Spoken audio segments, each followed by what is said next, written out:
बिस्मिल्लाहिर्रहमानिर्रहीम। Mahboob Akhtar, lecturer biology, government degree college कैरोल का। आज हम FSc bio chapter number 15 homeostasis के बारे में पढ़ेंगे। इसमें हमारे मेन पॉइंट्स जो हैं वो हमारे पास हैं। Number 1, concept in homeostasis. Number 2, mechanism of homeostasis. And number 3, components in homeostasis. Number 4 जो हम डिस्कस करेंगे वो है living control systems. And number 5, feedback mechanism. सबसे पहले हम ये देखते हैं कि जो लिविंग ऑर्गेनाइजम्स होते हैं वो दो तरह के इन्वायरमेंट रखते हैं, जिसमें सबसे पहले है हमारे पास उनके अंदर का इन्वायरमेंट, जिसे हम इंटरनल इन्वायरमेंट का नाम देते होते हैं। यानी जानदारों के जिस्म के अंदर जो वो इन्वायरमेंट रखते हैं वो हमारे पास इंटरनल इन्वायरमेंट कहलाता है। इस इंटरनल इन्वायरमेंट के जो मेन कंपोनेंट्स हैं वो हमारे पास क्या हो सकते हैं? वो है number 1 water, number 2 salts, number 3 waste and number 4 temperature. जो लिविंग ऑर्गेनाइजम्स होते हैं वो एक्सटर्नल इन्वायरमेंट के साथ भी वाबस्ता होते हैं। जो उनके जिस्म से बाहर का इन्वायरमेंट होता है वो उनका एक्सटर्नल इन्वायरमेंट कहलाता है। एक्सटर्नल इन्वायरमेंट में जो फ्लक्चुएशंस होती हैं, जो तब्दीलियां होती हैं, वो इंटरनल इन्वायरमेंट पर असरअंदाज होती हैं। वो किसी हद तक नुकसान भी लिविंग ऑर्गेनाइजम्स के बॉडी को पहुंचा सकते हैं, जो कि हमारे पास ये फ्लक्चुएशंस जो हैं वाइडर रेंज में होती हैं।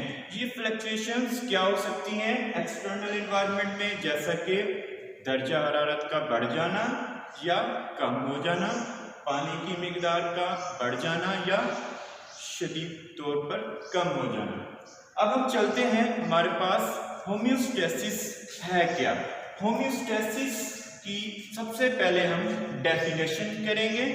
इस डेफिनेशन को हम पढ़ते हैं the protection of internal environment. क्या मतलब है इसका? इसका मतलब ये है कि अंदरूनी माहौल को बचाना, उसका तहफ़्फ़ुज़ करना, फ्रॉम द हार्म्स, जो नुकसानात हैं, जो हमारे पास प्रॉब्लम्स हैं जो हो सकते हैं, उससे बचाना। Of fluctuation in external environment is called homeostasis. यानी बैरूनी माहौल में होने वाली तब्दीलियों के नुकसानात को अंदरूनी माहौल को बचाना, वो हमारे पास क्या कहलाता है? होम्योस्टेसिस कहलाता है।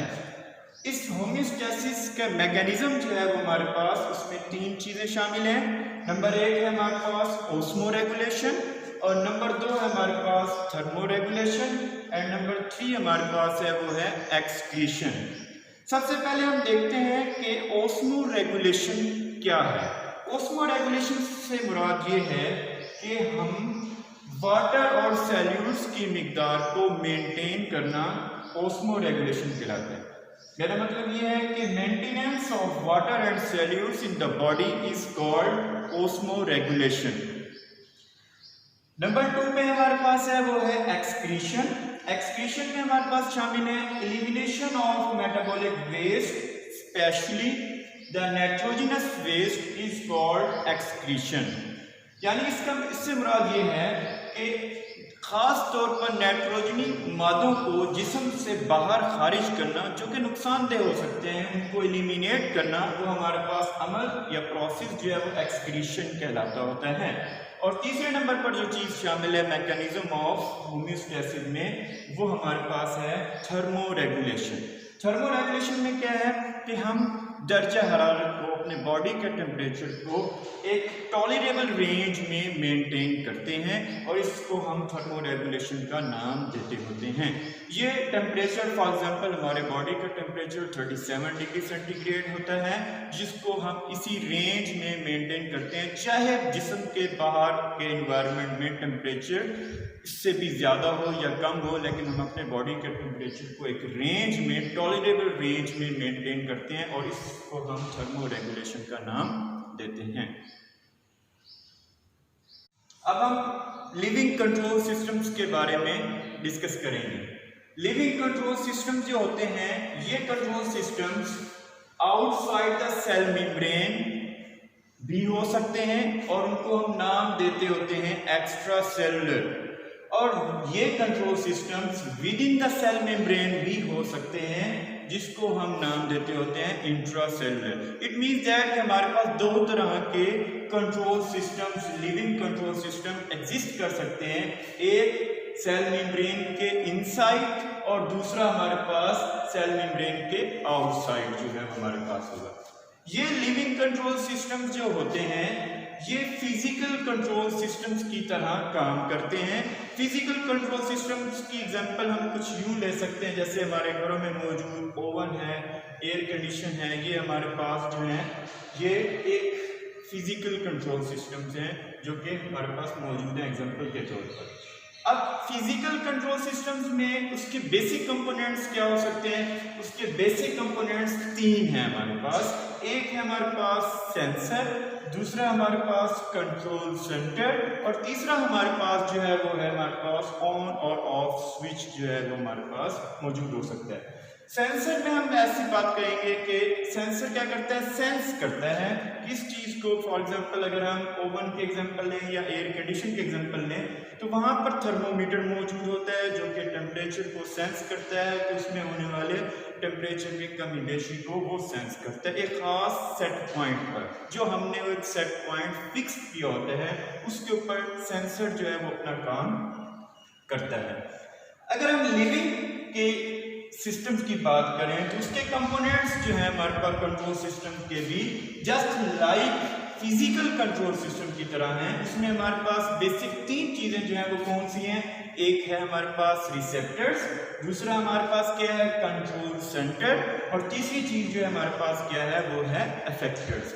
रिसेप्टर्स क्या करते हैं? ये सेंस करते हैं।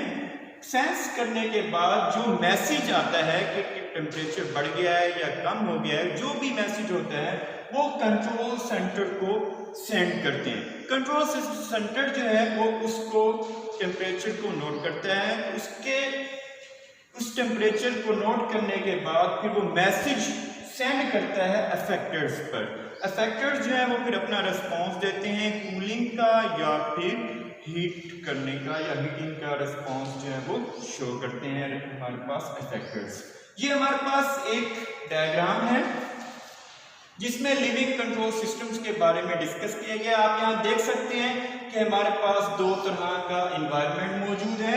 एक हमारे पास सेल के बाहर का एनवायरनमेंट है जिसको हम नाम देते होते हैं एक्स्ट्रा सेलुलर एनवायरनमेंट का, और दूसरा जो सेल के अंदर का एनवायरनमेंट है वो हमारे पास कहलाता होता है इंट्रासेलुलर एनवायरनमेंट। अब इनमें क्या है हमारे पास, आप देख सकते हैं कि जो हमारे पास ऑर्गेनाइजम्स हैं उसके पास जो कंट्रोल सिस्टम मौजूद हैं, ये control systems within the cell membrane होंगे, तो हमारे पास कहलाएंगे इंट्रासेलुलर। जबकि अगर हमारे पास ये आउटसाइड द सेल मेम्ब्रेन होंगे तो हमारे पास ये कहलाएंगे एक्स्ट्रा सेलुलर। तो दो तरह के ये हमारे पास कंट्रोल सिस्टम नजर आ रहे हैं, एक हमारे पास आउटसाइड है और दूसरा हमारे पास इनसाइड द सेल मेम्ब्रेन जो है वो हमारे पास मौजूद है। अब ये कंट्रोल सिस्टम्स क्या करते हैं, जो इन्वायरमेंट के बाहर होने वाली तब्दीलियां हैं जो कि एक वाइडर रेंज में मौजूद हैं, उन कंट्रोल सिस्टम जो है वो ये सब मैसेज जो है वो रिसेप्टर से वसूल करते हैं और उसको उन तब्दीलियों के खिलाफ रेस्ट्रिक्शन शो करते हैं और अपने अंदर होने वाली तब्दीलियों को नैरो रेंज में मेंटेन करते हैं। नेक्स्ट हमारा टॉपिक है वो हमारे पास फीडबैक मैकेनिज्म, जो कि हमारे पास दो तरह का हो सकता है, पॉजिटिव और नेगेटिव। जो नेगेटिव फीडबैक होते हैं ज़्यादातर लिविंग कंट्रोल सिस्टम्स में और दूसरे कंट्रोल सिस्टम में ज़्यादातर जो फीडबैक होते हैं वो नेगेटिव होते हैं। नेगेटिव में क्या होता है कि अफेक्टेड का रिस्पॉन्स जो है वो अपोजिट होता है to the change in external environment. मतलब इसका ये है कि बाहर जो तब्दीलियां हो रही हैं उनका जो हमारे पास फीडबैक मैकेनिज्म है वो अपोजिट अगर होगा, वो हमारे पास उसके अपोजिट होगा, एक्सटर्नल एनवायरनमेंट में जो चेंज हो रही है उसके अपोजिट होगा, तो वो हमारे पास नेगेटिव फीडबैक मैकेनिज्म कहलाएगा। नंबर 2 पे हमारे पास है पॉजिटिव फीडबैक मैकेनिज्म, जिसमें अफेक्टेड का रिस्पॉन्स क्या होता है, या तो सिमिलर होता है या फिर towards a change in external environment होता है। यानी जिस तरह के एक्सटर्नल एनवायरनमेंट में चेंज आ रही होती है उसी तरह से रिस्पॉन्स भी उसी के साथ साथ मुंसलिक होता है। Thank you very much. Stay home, stay safe.